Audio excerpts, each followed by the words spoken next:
Thank you, Mrs. Harrell, or Sue. What are we looking at up there?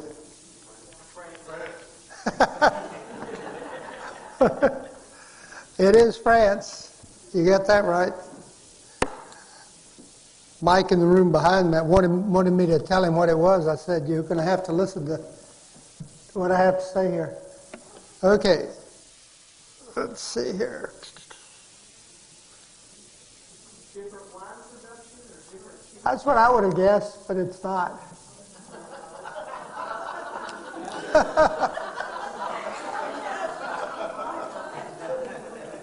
When you greet your friends, how many times do you kiss?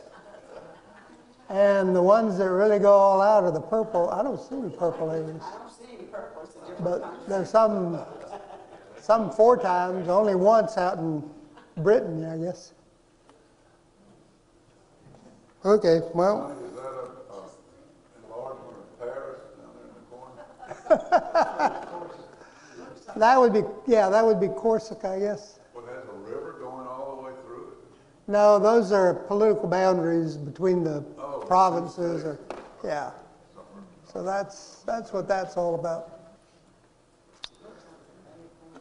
Okay, let me just review just a little bit. What we've been talking about is thematic mapping, mapping data in various ways. Shows you choropleth mapping, and the big problem, or the main objection to choropleth mapping, is the fact that you're coloring in the whole political unit, be it a county, be it a census enumeration area, or a state, or a country, with the data, and then you make a dramatic transition at the boundary as you move from one shade to another, from one value to another. Talked about that last time. Talked about daisy-metric maps, trying to overcome that to some extent, using additional data to place the coloring or the shading somewhere within the original map. So here's a choropleth map in Serbia, and then another one which is modified to show the actual concentrations of, in this case, population. I mentioned another technique. Here's a choropleth map of China and a contour map of China showing the same data, but in this case using a technique of interpolation among the various data points and creating then this contour pattern. And we see contour maps in a variety of different ways, showing a variety of different types of data. And the most common is to show the terrain or the landscape in this fashion. So this would be a topographic map. And you can see the various contour lines here drawn and identified. Sometimes the contouring is colored, and so you transition from high values to low values, keeping in mind that you cross every intermediate value as you move from one value zone to another. You can't skip from yellow directly to blue without crossing green somewhere within there. And that is in keeping with the type of data that we're mapping. So in this case, for example, precipitation, you have to cross the intermediate or intervening values. You have to be a little bit careful in designing legends, and this is just to quibble a little bit. If I were to ask you what color would you shade the value of exactly 20, what color would it be? Well, notice that the way they've created this legend, it's a little bit confusing because it could be anywhere within there. So what you want to do if you're doing contour mapping is identify the lines, not do what they've done here, which is what you would do at a choropleth map, where you identify the zones. Another one, this is population. Notice here they have identified the lines, and so this student gets an A+, whereas the other one got an A-. And you can map all sorts of things using this technique. Rates of travel, distance. Heat maps have become quite popular. Computers produce these quite easily. So if you're looking at distance from workout gyms in Washington, D.C., then the color transition from red to yellow to green, I guess out to white, gives you some sort of indication of how far away you are. Down Pennsylvania Avenue, did you see how hot that was? Yeah. There's a lot of hot air there. A lot of hot air. And you can combine things here. This is a sort of a combination map where they've mixed the colors. Again, this is an ordinary choropleth map, but the colors show different combinations of animals. So here's a key, everything that's pink, cows, sheep, goats, a few turkeys, but you can see that sort of where the concentrations of animals are within these areas. And this is number of individuals. This is not number of pounds or any other sort of indicator. One thing I didn't know is that most of our turkeys seem to be produced off in eastern North Carolina. We can do two variable mapping, combine two variables and have different color combinations to show that. So here they have done deadly sinful drinking and smoking. And so if you're a smoker but you don't drink much, then you're mapped in the blue area. If you drink a lot but don't smoke much, then it's orange or tan. If you do both, then it's black or dark. And I see a lot of that down here in southern Louisiana. Or if you do neither one, then you live in Utah and belong to the Mormon religion. So we do proportional circle mapping, and this involves various things. You want to make sure you associate the size of the circle with the area of interest. Don't make them too big, too small. A lot of times this is done through creation of graphic elements or designs in programs such as Excel. We can also do wedges, so we can create these pie charts and match them then to the areas of interest. Dot maps are commonly used. Here we are mapping pigs, concentrations again in eastern North Carolina and also out in the Corn Belt area. Talked about mapping things that are moving, transportation lines, things in motion. I showed you last time, I don't have it here, the illustration of all the planes flying all over the world. But here you can see the map of that and showing the routes. The size or the width of the line indicates the tonnage of materials being transported. Most of this, of course, is freight. All of it's freight, I guess, traveling across the country. Here are various sea animals. The light color along the coast are whales. What are the others? Tuna fish would be this area, I guess, which is sort of novel to me. I would not have expected that. Sharks all over there. What they've done is track these animals by placing tracking devices on them, and then the turtles all over the ocean. Last time mentioned the movement of people from Africa to the New World during the slave trade period. Perhaps as many as 30 million people removed from Africa. Maybe about half or a third of those people actually arrived in the New World. And that indicates the poor quality of conditions aboard the ships. But again, the width of the arrows indicate the volume of movement, most into South America and the Caribbean, relatively few numbers into North America, at least directly.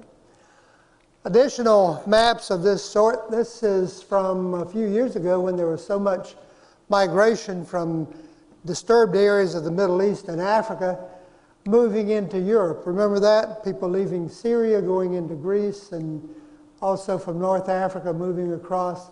And so again here the width of the arrows indicating the volume of the number of people that were participating in those migrations, and even a little bit of a reverse flow from, I guess that would be maybe Macedonia down into Greece, This one I think I showed you last term, but I'll show it again. This is tracing routes or pathways described in various literary works. So you can see books that you may be familiar with, such as Blue Highways, for example, or Zen and the Art of Motorcycle Maintenance. Remember that book, Traveling Across the Country?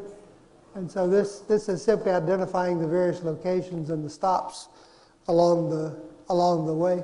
But again, pathways, routes, various sorts. Sometimes we put this stuff in motion. This is an interesting website worth going to, and I just simply did a screen capture. Here they're doing a modeling. I really don't know what all the little arrows and everything mean. It's modeling the wind flow, though, across the country in the United States. And so I just simply reoriented and captured the screen. It's called windy.com. And so go to it sometime and look at the modeling that they're doing on this site.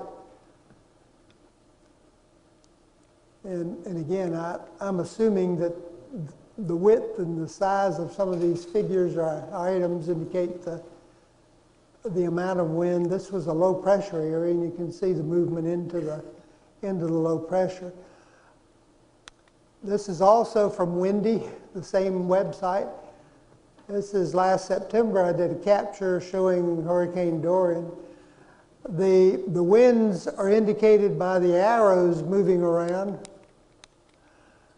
And then the coloring has to do with pressure. And as you move into the center of a cyclone like this, in this case a hurricane, the pressure drops dramatically toward the eye of the storm. So all of these color shadings indicate lower and lower pressure as you move into the center of the storm. The site will also model ocean currents. And so here you can see the movement of the water, in addition to the colors, in this case, indicate temperature. So the redder, then the hotter it is. And the one thing I noticed here is you got ocean currents flowing through Lake Okeechobee.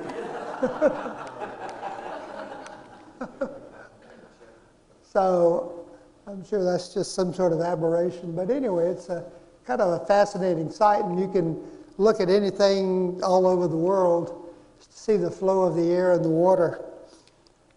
And dramatic association between air currents and ocean currents. The wind patterns are actually what drive most of the ocean currents, believe it or not. So go to windy.com. That's all you need to know. We do 3D visualization of many of these things, and I'll talk a little bit more about that, either next time or the time after, and show you how we create visualizations of not only data but also the landscape. This map, honestly, I don't know what it represents. I just captured the image off the internet, and nowhere, and I went to various locations, it shows up. I think it's advertising, maybe it's Maps2 to one of the other programs, but nowhere do they describe what it is. So does anybody want to guess? I just don't know. You have some high peaks, but this isn't Miami. This is maybe Naples, down in Florida, here around San Francisco, St. Louis. So, but anyway, it's the point here is to illustrate choropleths, but now using 3 dimensions and the elevation above a surface as indicating some sort of value. Personal wealth? Could be, but there are wealthier places than indicated here, I think. See that? I guess that's part of Denver. I don't know what this thing up here is. Oh, that looks like it's almost up in Idaho or somewhere. And here a different technique, but also, again, showing in 3 dimensions. This would be population of urban areas, I guess. So you can see Houston sticking up, or Miami, Atlanta, Chicago, New York. Similar kinds of mapping, U.S. metro areas.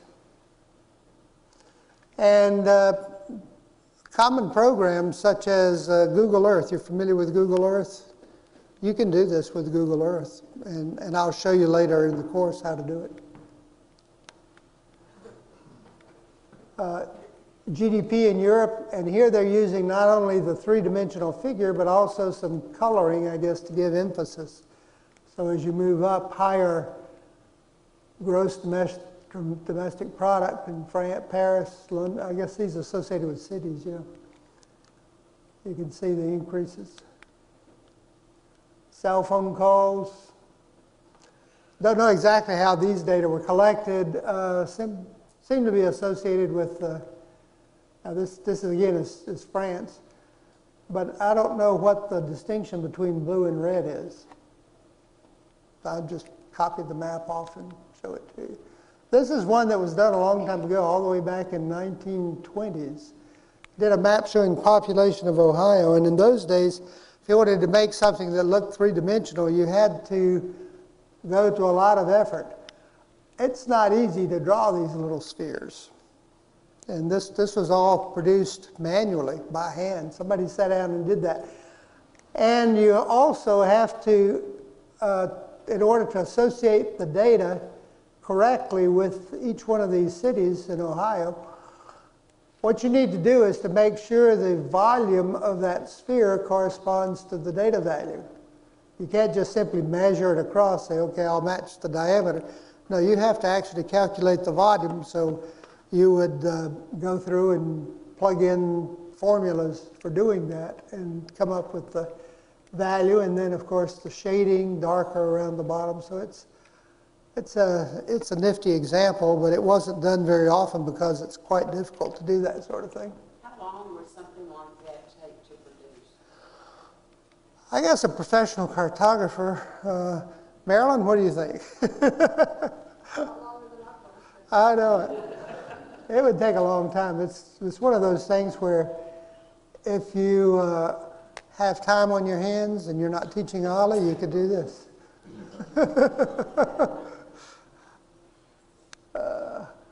Well, there are a lot of computer programs. There's a lot of software now that will do this sort of thing. Three-dimensional mapping, a variety of different kinds of programs that do that. I just show you three of them here: Excel, Tableau. You can get a version of Tableau that's free, and Mapbox I haven't used too much, but I know it'll do the same kind of. I'll talk to you a little bit more about how you actually might do this, and there's some online applications. So, for example, Esri has an ARC map online where you can just upload data and it will create a variety of different types of maps, which you can download as a PDF or in some other format.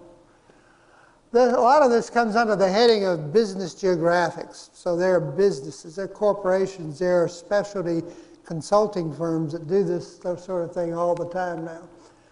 And so you do sales plotting, site analysis, various kinds of viability studies. This begins to get into what's called Geographic Information Systems, GIS, which is a big area, and eventually we're going to get to talking about in here, but this is just kind of the tip of it.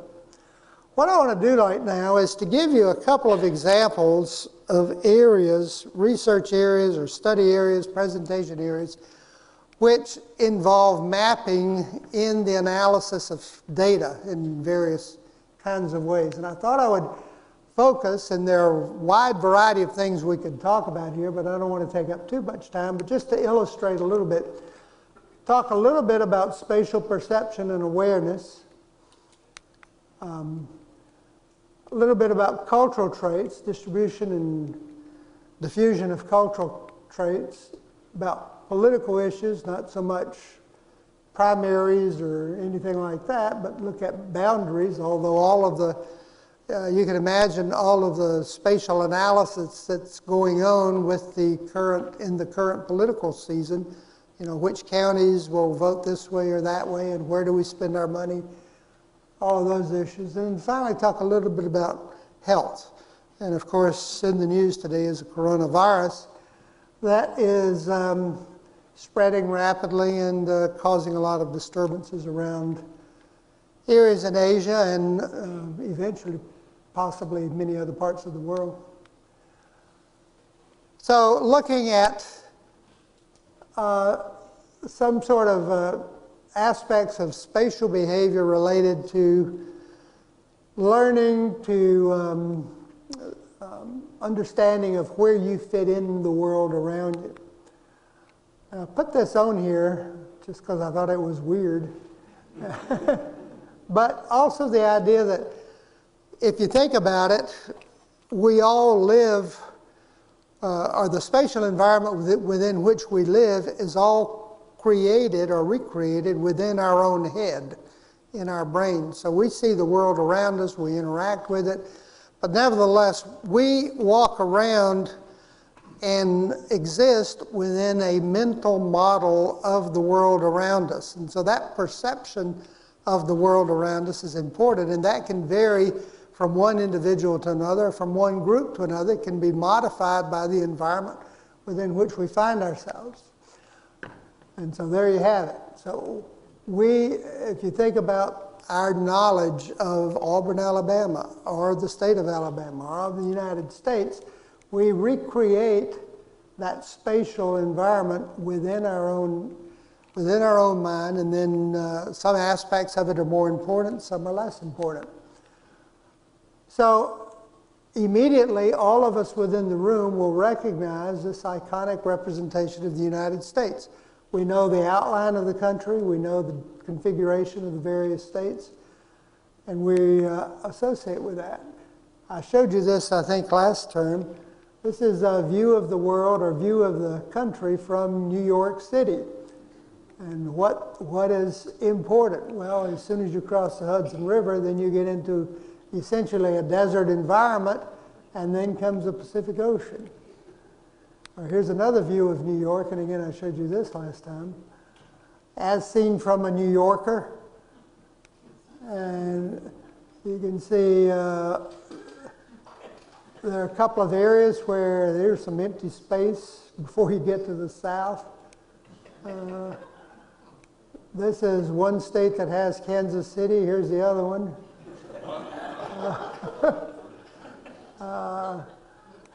And here's North Dakota, possibly North Dakota, and there's South Dakota. No clue there. I showed you this last time, our perception of the world around us. We're number one. And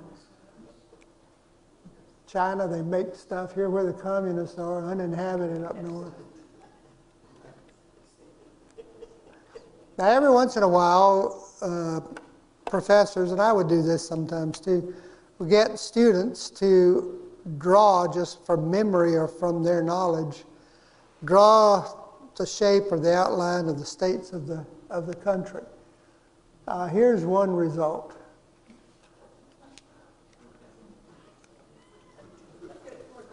So here's Texas, here's Georgia maybe. New Mexico is over here. No clue what that is. Oregon, Washington, lakes, some more no clues. Anyway, something Carolina. So some of us have a better idea then of the way the country looks and the way the various states are arranged than others. I'll show you one guy who has a real good idea. And this is former Senator Al Franken. Now, what I've done here is I've taken all the sound out. So he's talking as he's going, and I sped it up simply because it would take a little bit longer than I want to in class. But he goes around to fairs and speaking engagements, and this is one thing he does. He just draws the country from memory. And I find it pretty amazing to be able to do that. So he's talking about the people in different areas and what he remembers. So to be honest, I don't know what else he's doing now that he's out of the Senate, but. Let us hear the sound sped up like that. Well, I've taken the sound out, so we'll have to go back to the web to get it. And this is simply a recording.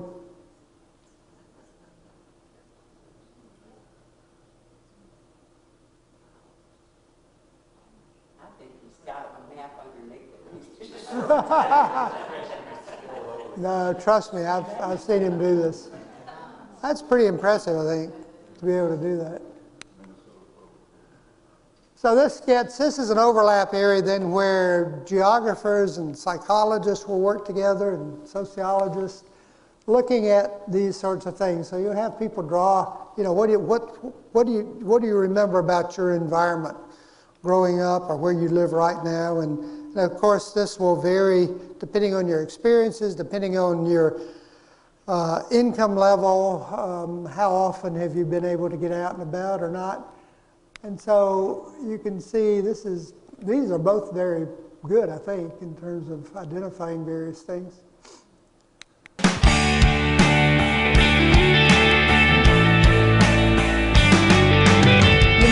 All this week we have been featuring the art of Stephen Wiltshire in our series, An Early Beautiful Memory. He was diagnosed with autism at age 3, did not speak until he was 5, but today he is known worldwide for the beautiful panoramas he creates from memory. Over the weekend, Stephen began working on a 20-foot cityscape of New York. He is just about finished. He's nearing completion anyway. And CBS's Michelle Geelan is at the Pratt Institute in Brooklyn, where Stephen is working this morning. Good morning, Michelle. Good morning, Harry. He's put a lot of hard work into it, and boy, has it paid off. He started all the way up here at the George Washington Bridge and then continued down through Manhattan, New Jersey, the financial district, and he's heading over to Brooklyn now.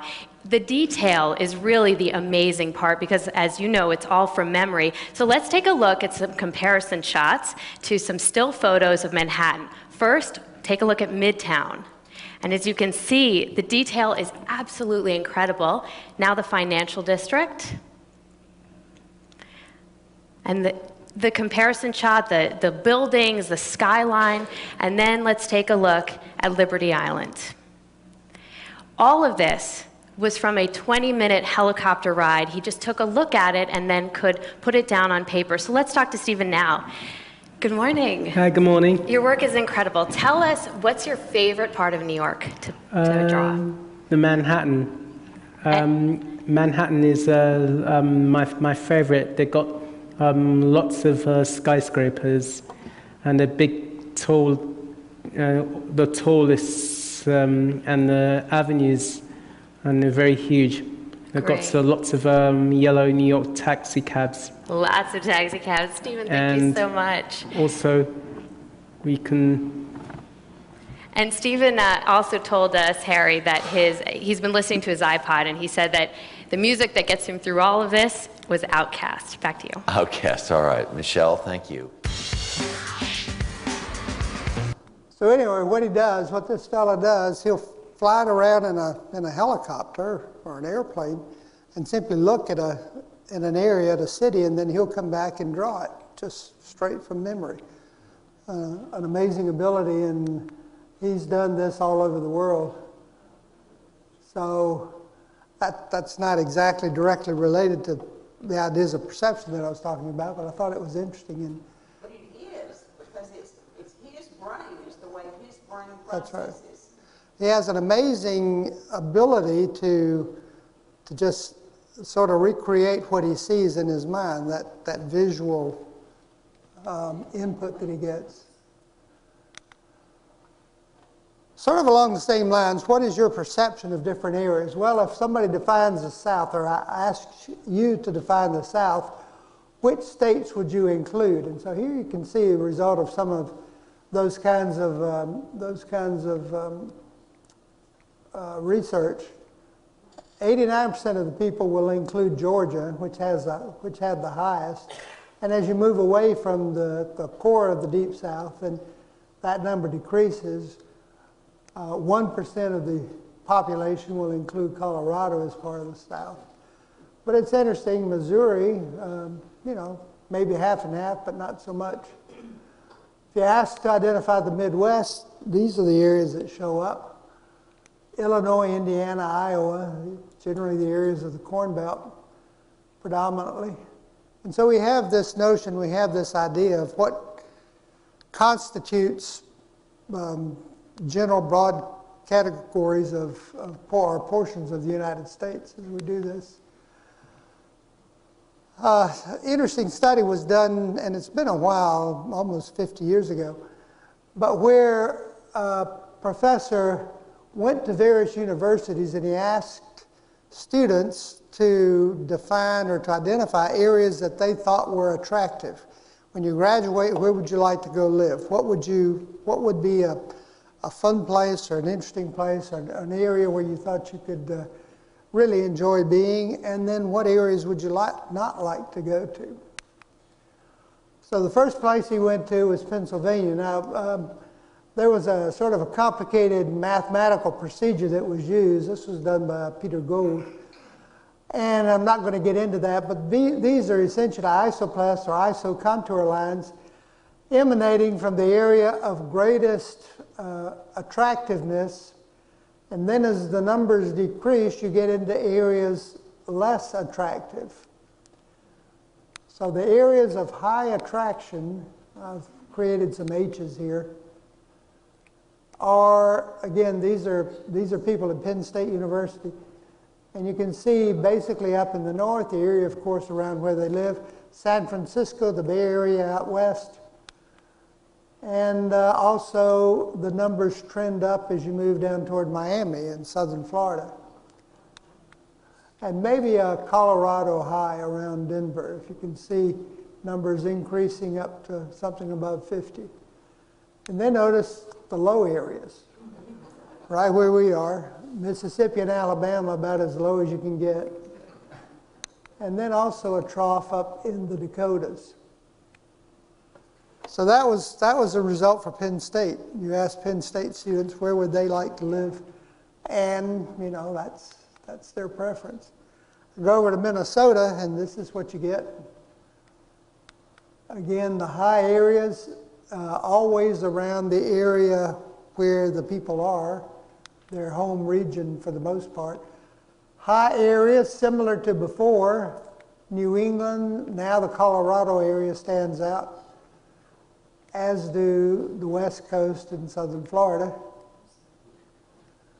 And then the low areas, again, similar to what we found with the Pennsylvania students, with a trough down here in Mississippi and Alabama. And then What's the date on the map, Sonny? this was generally in the 70s this was done. So it's been a while, and I've looked for somebody to have repeated this, and I haven't found it. But I think it's still illustrative. Kind of a low area in North Carolina. Okay, here we're going to Berkeley. And now California, Colorado, and Miami, and maybe New England also.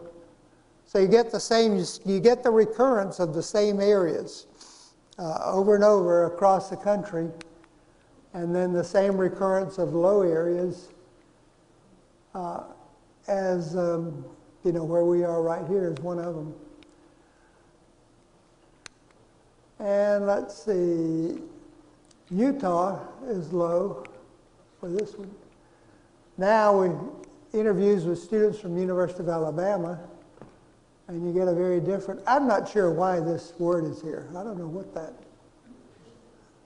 what it is. But high values in Alabama and extending down into Florida. Let's see, additional highs in Colorado again, around Denver, around San Francisco, North Carolina now, all the way above 70. Low across the north. We don't like cold weather.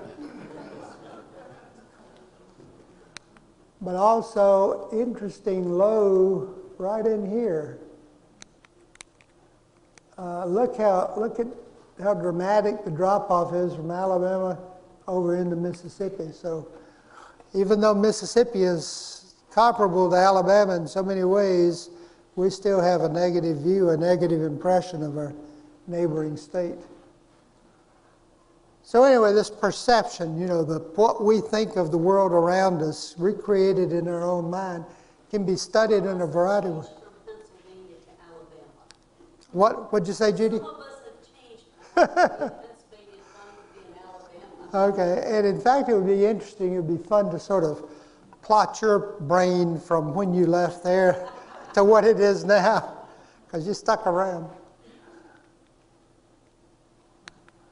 Okay, another thing you could examine in a variety of ways are different cultural traits. Look at these, look at the spatial distribution and the processes by which things change.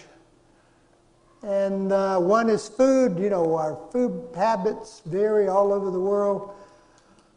We use food for a variety of different purposes. It's a social gathering experience. It has to do with, you know, all kinds of things. If you've ever been to Argentina, then you need to get used to eating dinner at 11 o'clock at night. Things like wine consumption, per capita wine consumption, not really too surprising, at least in my mind. One thing that's studied extensively is lactose intolerance, that many people around the world have an intolerance to milk, to cow's milk. And you can see here a plotting of that, the numbers indicating your level of intolerance. So if you're in Turkey, Anatolia, value of 71, decreasing, of course, as you move up to Northwest Europe. And all of this has to do with conditioning. It has to do with natural selection, you know, the amount of sunshine and all kinds of things.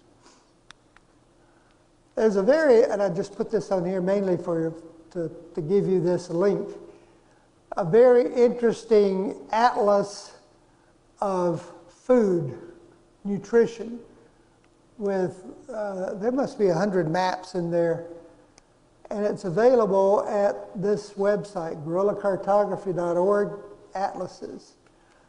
And all kinds of, they've produced about 4 or 5 different atlases, one on water, one on food, forget what the other ones are.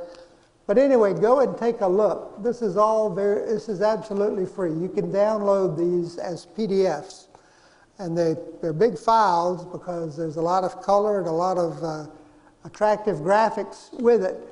But there's just map after map after map showing everything you ever wanted or could think about related to food in this particular atlas, or about water, about whatever else it is. So go there and take a look at that. It's really quite interesting.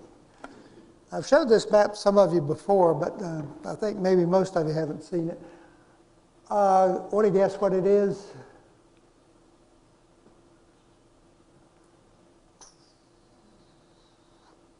Any ideas?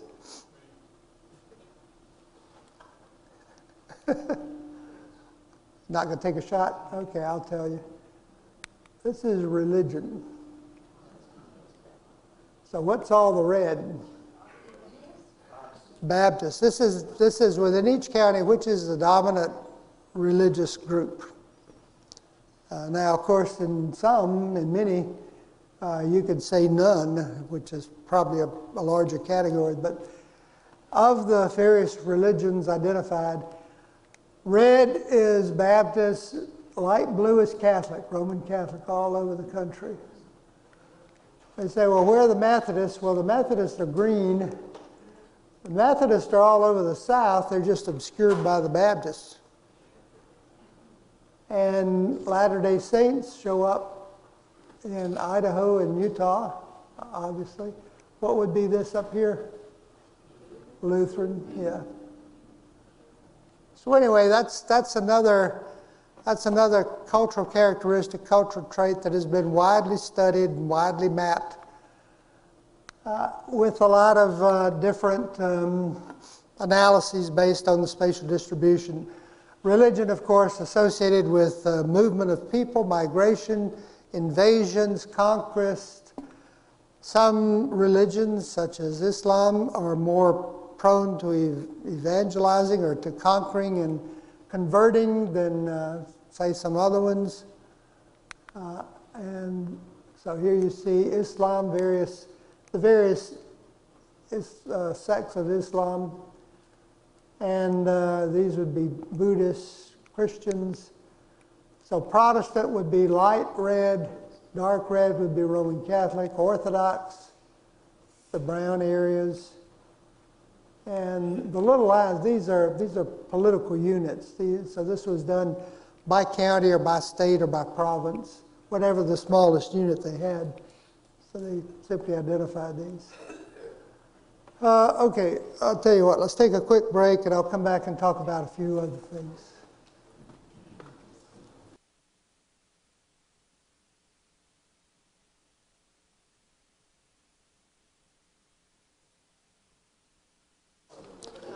Okay, let's get back to looking at this.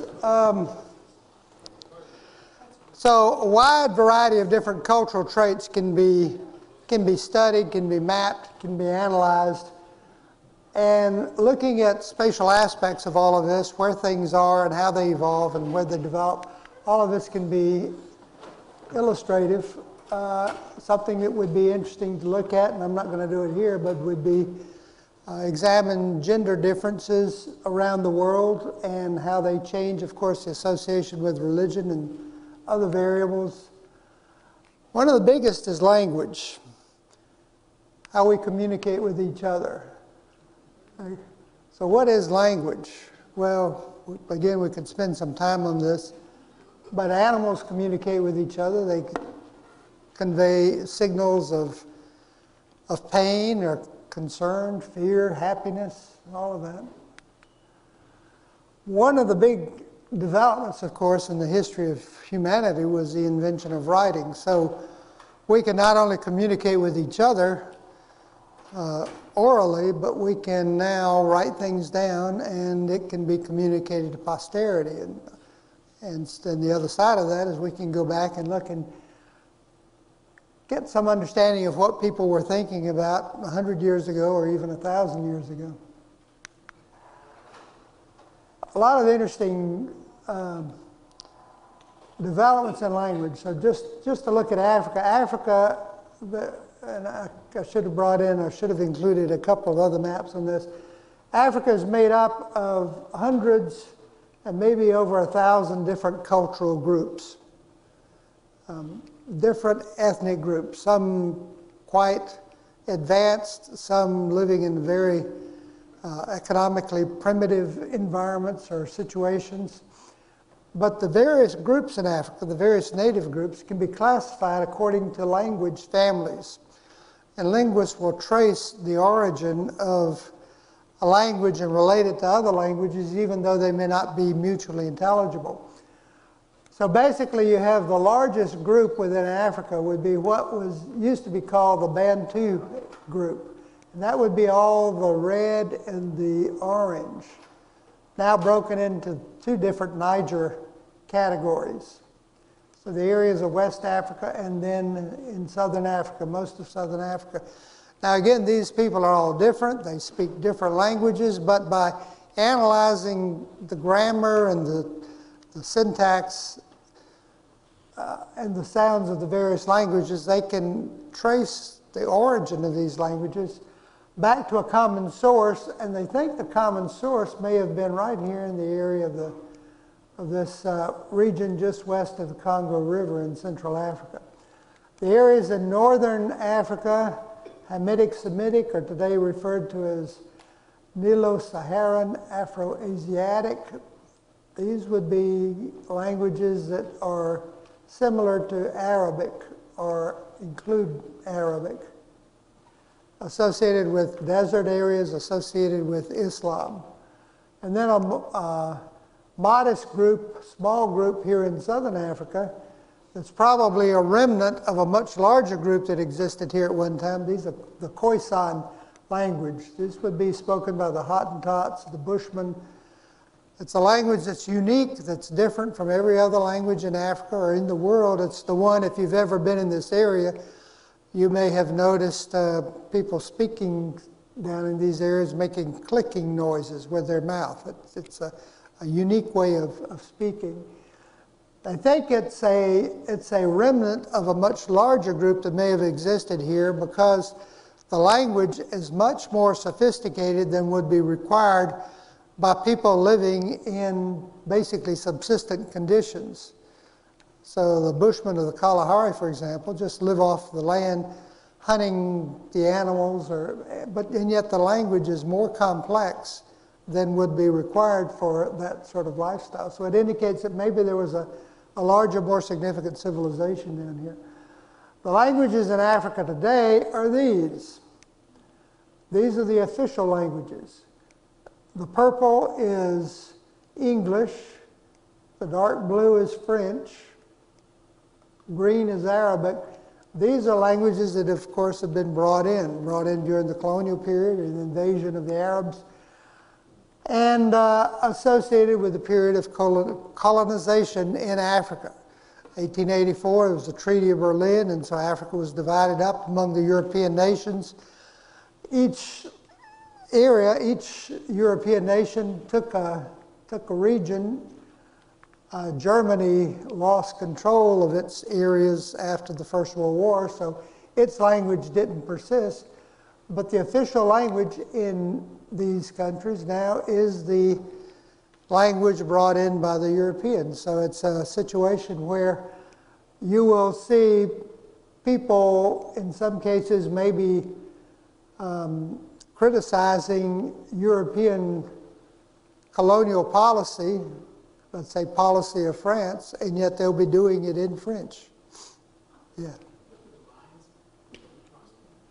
What do the lines? Yeah, you know, I'm not real sure what happened here. That would be, I guess, combination perhaps, huh? Would you say? What do you think? More than one official language. More than one official language, that's right. Yeah, okay, so that would be English. Portuguese in the big colonies down here in the southern areas, former colonies. So here you go, this is a newspaper in Senegal, and you can see it's all in French. Various dialects in the various countries, of course. And so here's a breakdown in Kenya, so it's not uniform. There are some common languages across many areas, so Hausa or Fulani, or anyway. We have our own dialects in this country, and if you've traveled around, you recognize it now. English across the United States is much more uniform, simply because we all move around a lot and we all watch the same TV shows and everything. But if you've ever been off the coast of Georgia or South Carolina, you know that speaking to the people who live in that area, in many cases, is very difficult to understand, and for them to understand you and you to understand what they're saying. A lot of interesting studies about language, not going to get into one, but here's one, different words, you know, different parts of the country use different words for different things, and one that's sort of a classic is what do we call soft drinks in the different areas. So some red, some green, some blue. Judy, you're from Pennsylvania. What do you call a soft drink? Pop, soda, what? Western Pennsylvania. Yeah. Okay, down, I'm sorry, what? There is, I'm going to show it to you. Okay, so blue is pop. Down here we talk about Cokes. You know, give me a Coke, even though it might not be Coca-Cola, it might be just something else. And then soda. So those three are the main terms that we use. But some interesting patterns. Notice that right around St. Louis, there's a soda island right in the middle of the country. So, Kim says so to speak. so to speak. Okay, I have no comeback for that. My cousin's in central Massachusetts, it was tonic. Tonic? Huh. That's interesting. And they have a category other here. I don't know what those would be. So anyway, you can do a lot of, in terms of language studies and spatial patterns and distributions, you can do a lot of interesting kinds of studies. One thing that's often studied in geography is toponyms. Where do place names come from? Barbados, for example. The roots of a tree, but that really comes from beard. Barbados. Argentina was always interesting to me. Silver, land of silver. You know, in Argentina, the main estuary is the Rio de la Plata. And the ironic thing is that Argentina, that part of the world, was where the Spanish didn't find any silver. They found silver everywhere else or in other areas. But it was almost like wishful thinking. You know, we would wish there were some silver here. Aspirational. Aspirational, yeah. Estonia, Eastland, Greenland, propaganda by Eric the Red, wanted settlers to go there. Liberia, you know, Liberia was established as home for returned freed slaves here in the United States, and so that word. Pakistan was actually an acronym created by some students. Portugal, Warm Port, Russia, Rus was the Slavic kingdom that existed. Opelika, a big swamp. As opposed to us, you know, we're Ferris village on the plains and all that. Fair Auburn. You look at a map of Wisconsin and you have Eau Claire, let's see, what else? Oshkosh, La Crosse. I think the French influence is pretty dramatic in that area. All the places named Holland. I don't see the Holland Tunnel. What about bad language?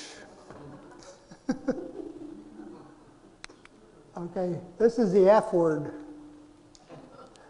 without saying what it is. But red would be higher than, now this is on tweets. Somebody sat down and compiled a number of tweets and then plotted it from, because you know where they're coming from. And so higher than average incidence would be the red areas, or the brown, I guess. Lower than average, or lower than expected, would be the blue areas.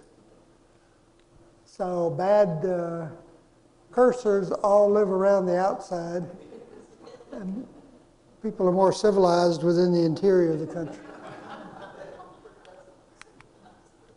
The word bitch, and assuming we're not talking about canines. Again, the same pattern, the same distribution with more civilized people. I think what they did was they compared, you know, they were only analyzing Twitter users. So that might be that nicer people don't use Twitter. I mean, you could get in some things like that. But you also could look and see that those are pretty much the South, and misogyny is alive and well. It is, yeah, that's a good point. Or you would have make that characterization. Denigrating women. Yeah. Well, and there are a variety of ways you can analyze it. You could sit down and do some serious studies of some sort. Here's the word crap, which of course is a euphemism. So you don't say something worse. And again, you would find its prevalence out more into the interior of the country. People who live out in the middle of the country seem to be nicer than we do. Well, I don't know where we are right here in Alabama, but people along the coast. All right, here's the word damn, and not talking about Hoover Dam.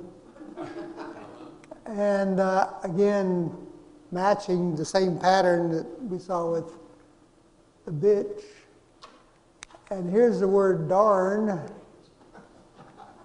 And again, you can see the opposite sort of pattern. So there are a variety of interesting ways you can look at language and words and the use of language across the country. This is just an illustration of how languages spread. This is the Indo-European language, which began within this area and then spread to other parts of the world. You can see the timeline along the bottom here. And this is a process that in geography we refer to as cultural diffusion. Now, diffusion is, of course, a process in the physical sciences, but in geography it's this spatial diffusion of the tendency to move from one area to another. And so that's a major area of examination or an area of study that we often get into, this process. And so here you can see how that one language has led to, and again they analyze languages by looking at common characteristics in the words. So even though I'm not conversant in German, people who study languages will tell you that there's enough similarity between English and German to indicate that they come from a common source.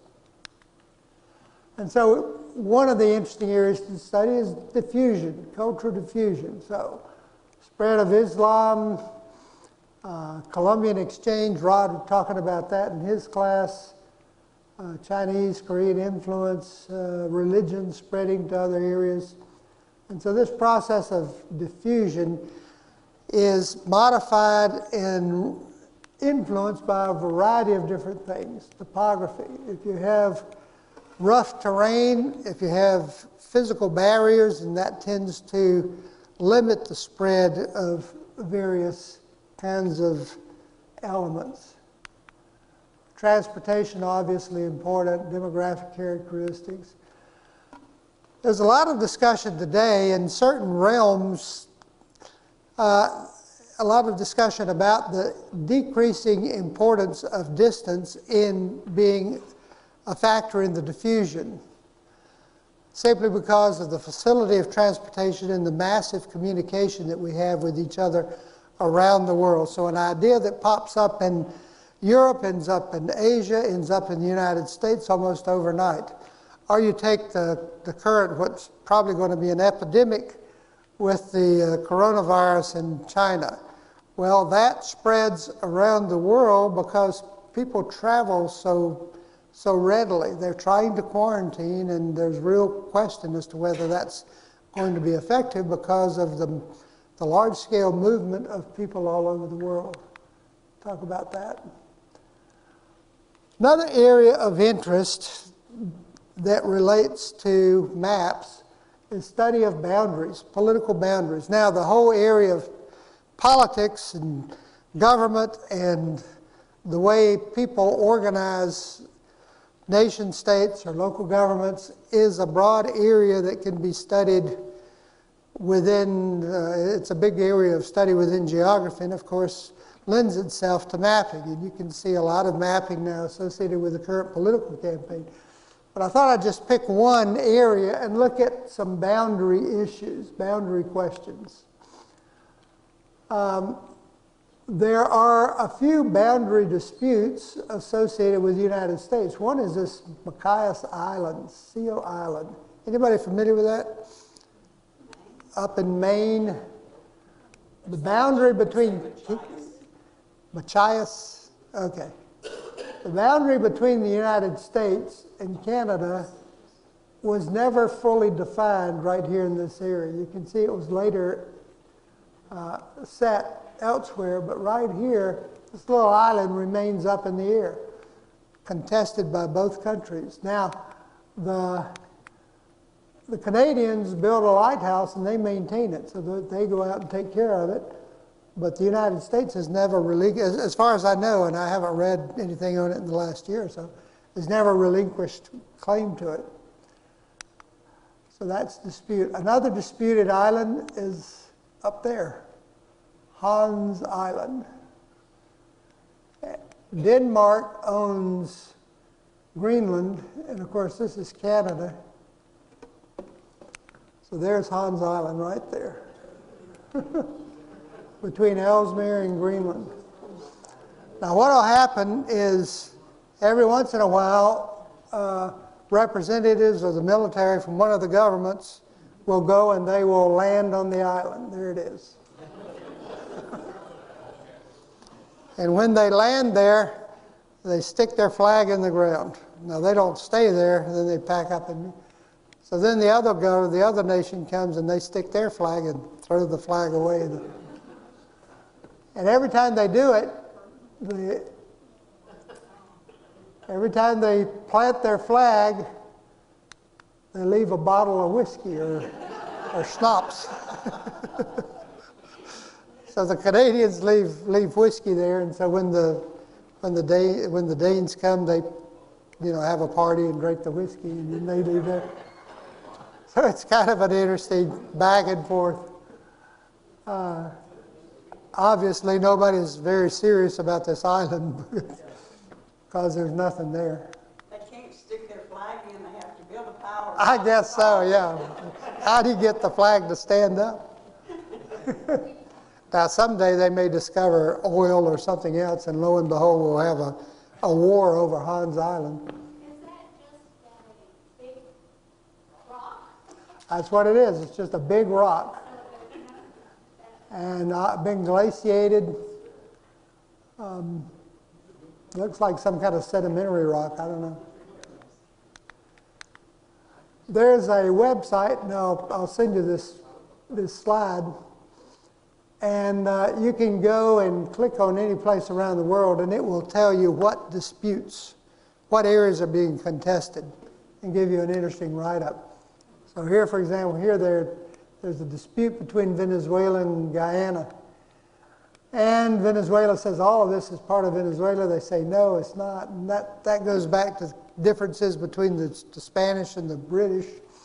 And so you can, and they'll give you other links that tell you all about it. There are certain areas that are referred to as condominium areas. Condominium areas are areas that are jointly possessed. And you could argue that something like Hans Island is probably a condominium area because both their dispute of that is more or less tongue-in-cheek. But Antarctica is the best example. There is agreement among the nations that Antarctica is a shared territory. Nobody's going to claim sovereignty over Antarctica. It's simply used for research purposes. Now, that's not to say there haven't been some issues and some problems down there, but nevertheless, nobody has essentially claimed sovereignty over Antarctica yet. There's a place called Pheasant Island, the Bidassoa River, here between Spain and France. Right there, it's in the middle of the river. And that's a condominium island. Every 6 months, I think I wrote this down, every 6 months, it will change hands. And the other government will come in and they'll have a little ceremony and they'll take possession. And 6 months later, the other one, I don't know who gets it in the winter or the summer, that might make a difference. But it's it's shared here right in the middle of the river. As far as I know, nobody lives on it or it's not used for anything else. There's an interesting book. I should have made a slide of it. It's called How the States Got Their Shape. And it's written by Mark Stein, something like that. I'll try to remember to send you a link. And it's very interesting to read how all the different states, all of the states of the Union got the shape they have based on different treaties and so on. One of the most interesting little bits of boundary is that little corner right up there in northern Minnesota, that little angle. How in the world why didn't that line just come straight over? Well, it's an interesting case where It was identified in the Treaty of Paris. That was the treaty that gave us our independence. It was identified that that line would begin in the northwest corner of Lake of the Woods. And then it would go due west, and the Treaty of Paris says this. The line will be drawn due west to the Mississippi River, and then along the 49th parallel. This was the map they were working with. So there's Lake of the Woods right there on the map that they had. So they would say northwest corner, and then you would go straight west from there to the Mississippi River, and then at that point you would go somewhere else. Well, as it turns out, this is Lake Itasca. This is where the Mississippi River begins, and it's right there. Mississippi River doesn't come from way up there to the north. So how are you going to draw a line straight to the west to the Mississippi River? It won't work. Furthermore, the Lake of the Woods is not shaped at all like they thought it was. And I just grabbed this off of Google Maps. So there's Lake of the Woods right there. So where's the northwest corner? There's the northwest corner. And so that's where that little angle line begins, and then you drop down. You don't go to the Mississippi River, but you go down to the 49th parallel, and then you go west from there. Canada wanted to buy that from us.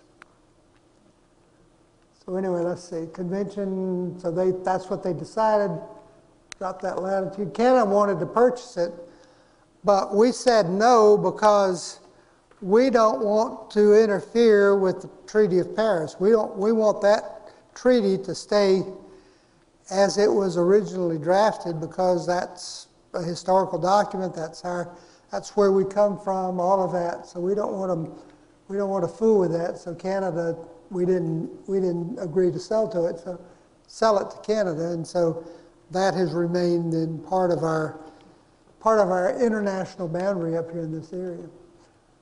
So anyway, that's why you get that angle. Some other things that are interesting, a little bit of Kentucky gets cut off by the Mississippi River. This was actually as a result of the earthquake in 1811.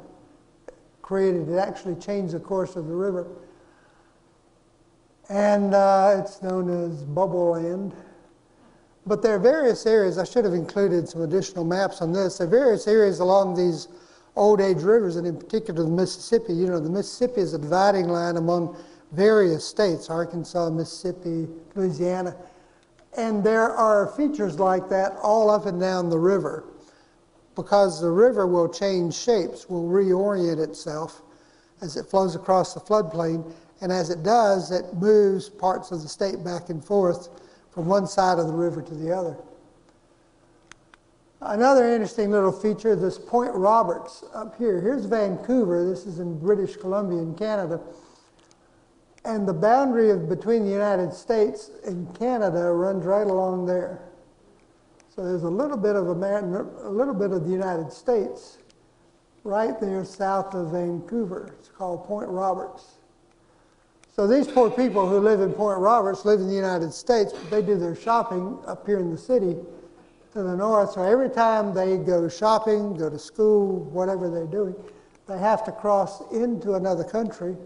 There's a checkpoint, you drive through, and then you're in Canada. And so anyway, there's been some talk about changing that, but it would be too complicated to try to rearrange that border up in that region. Talking about borders, boundaries, you have some situations around the world where you have enclaves and exclaves. Enclave is a little bit of territory surrounded by another country. An exclave is a little bit of your territory that's off somewhere else. So here's an interesting situation. This is Netherlands and Belgium. The surrounding area is the Netherlands. So that's where the Dutch are. The red area is Belgium. And then within Belgian area here, you have a little bit of the Netherlands surrounded by Belgium. So fortunately, these nations get along with each other, and so they can move back and forth. But nevertheless, you live in different countries here within this area. The part of the world where this was the worst was between Bangladesh and India. After Bangladesh became independent, they never did, or they took a long time to resolve those issues. And so there were thousands and thousands of enclaves and exclaves all through this area. Zoom in and you could see just all kinds of little, it was absolute confusion. I'd be willing to bet that people in some of those villages did not even know what country they resided in, to be honest. So I'm going to show you a little video. It's kind of a cutesy video, but it nevertheless tells you what happened. Welcome to Map Men. We're the men, and here's the map. Map Men, Map Men, Map Men. Today's map is a 2015 map of the border between India and Bangladesh, an area riddled with enclaves. An enclave is a piece of country wholly surrounded by another country, like a tic-tac inside a polo. This is a piece of Bangladesh which is in India. And this is a second-order enclave, a piece of India which is in Bangladesh which is in India. And this is the world's only third-order enclave in the world, a piece of India which is in Bangladesh, which is in India, which is in Bangladesh, which is insane. Like a tic-tac inside a polo, inside a bagel, inside Bangladesh. The problem for people living in smaller enclaves is they often lack access to basic resources, with the two countries often unwilling to share. Worse still, with many enclaves too small to support their own emergency services, neighbouring paramedics awkwardly refuse to cross borders.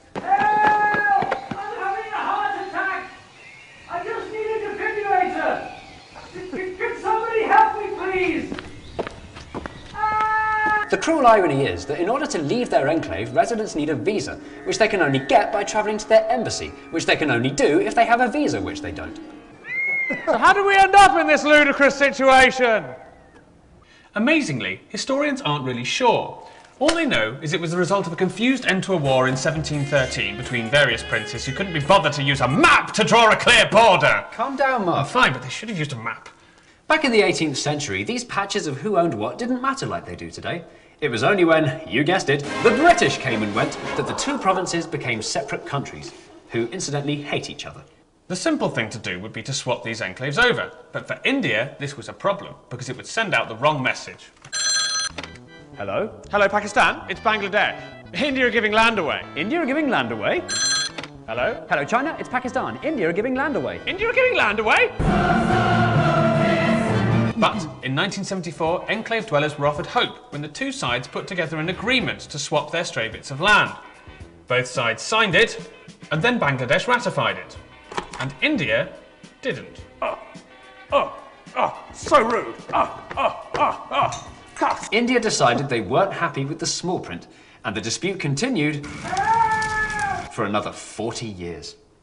But, as recently as 2015, India finally decided to put people first. And they ratified the agreement. On August the 1st, 2015, 161 enclaves were ceded to the country that contained them, setting thousands of people free. And so we must pay our respects to this once great map, now sadly consigned to history.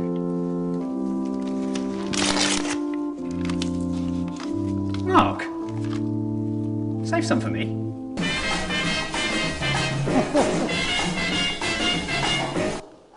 Anyway, kind of cute. There are a couple of other little videos of those folks that I might bring in. But I remember that was one of the things we studied, was that issue in India and Pakistan, or India and Bangladesh, that had been festering for so many years, and so it was gratifying to see that they finally resolved it. Borders affected by wars, of course. We've experienced this over the last few years, the shifting patterns here in the Middle East. There's been a lot of talk about the Kurds, our allies, who are now sort of left hanging high and dry.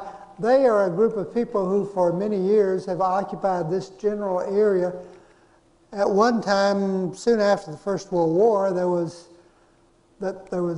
some thinking that they were about to get their territory here, probably within this area of eastern Turkey, they did occupy areas of this region of northeastern Iraq as a semi-autonomous unit, but they never did really gain sovereignty of any particular area. It was they were the sort of the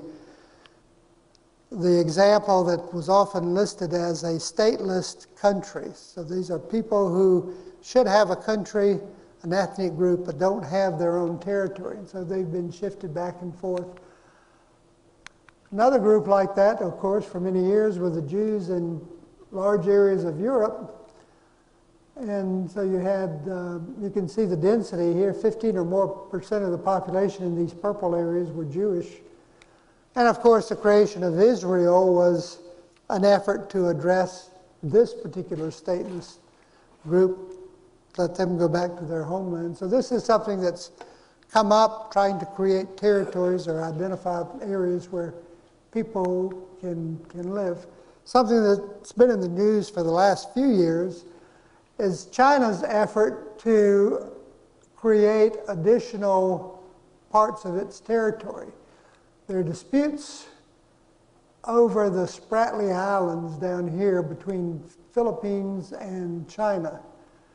And so China has claimed them, and according to their claim, the national territory of China should be the red line, the outline here. The Philippines says, no, these are our islands. The United States for years has backed the Philippines because we think this is all international waters. It was controversial, and it's been a sore spot because China has gone in here and they have actually rebuilt or dredged up sand and created additional island land in order to establish their claim. There's a complication in all of this because the United States opposed to this, but we were sort of acting on behalf of the Philippines. We are not too friendly with the Philippines these days, and so there's additional complexity in all of this. There was a court in The Hague established that China's claim was not valid. This was done in 2016. It's been kind of on the back burner. But I saw just a few days ago this headline saying that we sent a Navy warship in there and trying to dispute the claim of the Chinese. So evidently we're back at it over this issue. Okay, let's stop here. I want to give you all plenty of time to get over to the brown bag, talk a little bit about medical geography and maps, and then we'll move back into some direct discussion of maps, remote sensing, and some other kinds of things. Have a minute or two. Do you have any questions? Okay, good to see you. Have a good day.